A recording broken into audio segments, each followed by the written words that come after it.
আসসালামু আলাইকুম, welcome back to my channel Min Cooking new recipe. আজকে আমি এই হ্যালো কিটি কেকটা ডেকোরেশন করে দেখাবো। কেকটা দেখতে যতটা কিউট, এটা ডেকোরেশন করাও কিন্তু খুবই সহজ। তাহলে চলুন দেখি নি এটা কিভাবে ডেকোরেশন করতে হবে।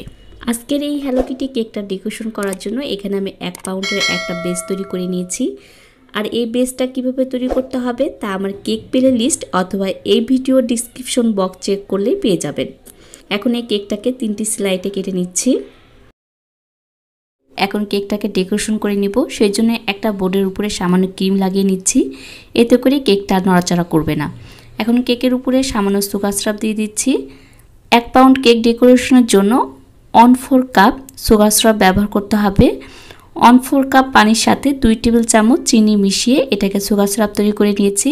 কেকের প্রথম স্লাইডের উপর ক্রিম দিয়ে লেবেল করা হলে দ্বিতীয় স্লাইডটা দিয়ে সুগার সিরাপ দিয়ে আবারও ক্রিম দিয়ে লেবেল করে দিচ্ছি। এই তো দেখতে দেখতে আমার দ্বিতীয় পাটের উপরেও ক্রিম দেওয়া হয়ে গেছে। এখন কেকের যে নিচের পাটটা ছিল সেটা উপরে দিয়ে সুগার সিরাপ দিয়ে এটাকেও ক্রিম দিয়ে ফ্রস্টিং করে নিচ্ছি। যারা কেক ফিনিশিংতে একদমই নতুন এবং যাদের কেক ফিনিশিং দেওয়ার সময় কেকের গুড়ি গুড়ি ভাব উঠে আসে, তাদের জন্য ডিটেলসে আমি একটি কেক ক্রাম কোটিংয়ের ভিডিও আপলোড করেছি। যারা ওই ভিডিওটি মিস করে গেছেন তারা প্লিজ ডিসক্রিপশন বক্সটা চেক করে নেবেন, সেখানে ওই ভিডিওটা লিঙ্ক দেওয়া থাকবে। আজকের কেকটা আমি 2টি শেডে তৈরি করব, পিঙ্ক এবং হোয়াইট কালার। সেজন্য প্রথমে একটা পাইপিং ব্যাগে পিঙ্ক কালার ক্রিম ভরে 2টা লাইন টেনে নিচ্ছি। 2টা লাইন টানা হয়ে গেলে এর উপরে আবার সাদা 2টা বর্ডার টেনে নিচ্ছি।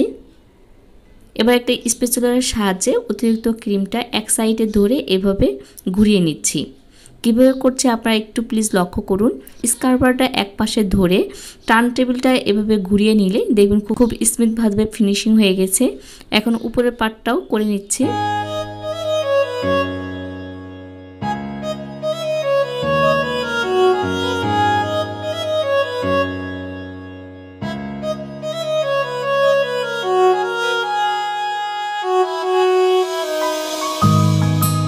আমার কেকটা ফিনিশিং দেওয়া হয়ে গেছে। এবার কেকের উপরে একটা কাঠি দিয়ে আমি হ্যালো কিটির ছবিটা প্রথমে এঁকে নিয়েছি। এতে করে যখন চকলেট দিয়ে ডেকোরেশন করা হবে তখন এটা আর অ্যাব্রো থ্যাব্রো হবে না। হ্যালো কিটি আঁকা হয়ে গেছে। এবার একটি পাইপিং ব্যাগে ডার্ক চকলেট মেল্ট করে পাইপিং ব্যাগে ভরে নিই। আর পাইপিং ব্যাগের মাথাটা খুব চিকন করে কেটে নিয়েছি। এবার আগে থেকে যে হ্যালো কিটিটা এঁকে রেখেছিলাম সেটার উপরে চকলেট দিয়ে এভাবে বর্ডার টেনে নিচ্ছি।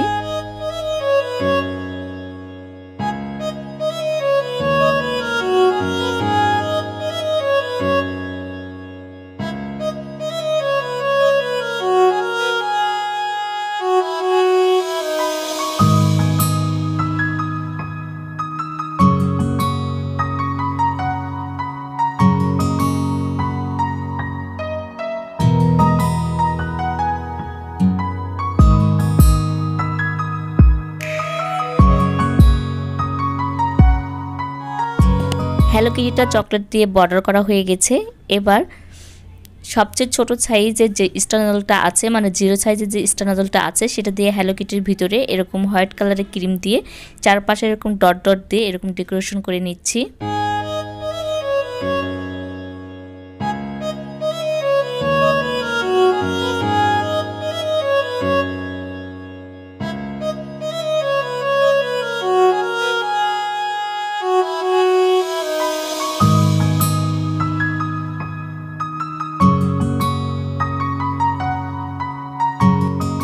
হ্যালো কিটির মুখের অংশটা করা হয়ে গেছে সাদা কালার দিয়ে। এবার বাকি সাইডে মানে হ্যালো কিটির আউটসাইডগুলো ওই একই নজল দিয়ে পিঙ্ক কালার দিয়ে এভাবে ডট করে চারপাশটা কভার করে নিচ্ছি।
আমার হ্যালো কিটি ডেকোরেশন করা হয়ে গেছে। এবার নিচে ডট দিয়ে নিচে বর্ডার টেনে নিচ্ছি।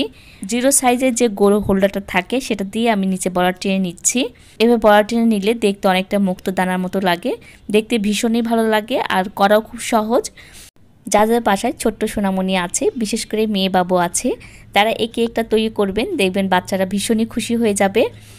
কেকটা খুব সহজভাবে ডেকোরেশন করে দেখেছি। আপনাদের কাছে কেমন লেগেছে তা কিন্তু অবশ্যই কমেন্ট করে জানাবেন। ভিডিওটি ভালো লেগে থাকলে লাইক বাটনে একটা ক্লিক করে দিবেন। আর যারা এখনও আমাকে সাবস্ক্রাইব করেনি, প্লিজ আমার চ্যানেলটি সাবস্ক্রাইব করে বেল বাটনটা অন করে দিবেন পরবর্তী নোটিফিকেশনের জন্য। আল্লাহ হাফেজ।